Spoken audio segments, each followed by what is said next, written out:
花西在地新闻，继续来看普悠玛冰车的事件，到昨晚2周年。历经的是共这个时间，搁来逼出着代替铁基路灯的事件。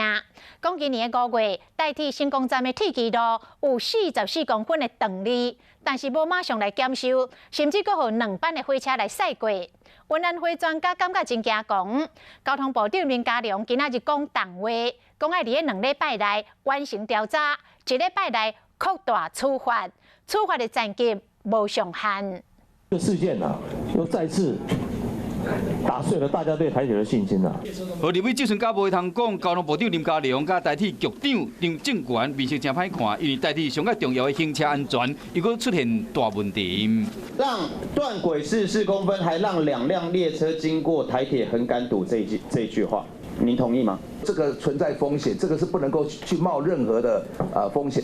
普悠玛冰车的代志报告才出来尔，即摆又搁发生这个铁架路断气案件。今年3月份，台中的成功站干务段发现讲，这铁架路必顺，当时干咧用鱼尾绑加强固定尔，无依照标准停驶甲换掉，一直到5月中旬，愈逼愈大坑，有44公分。有一个司机员经过时发现唔对，随通报，因为所来又搁有一帮普悠玛甲一帮技工会通过，到暗时才换掉。2个多月时间，和行车安全出现严重的危险。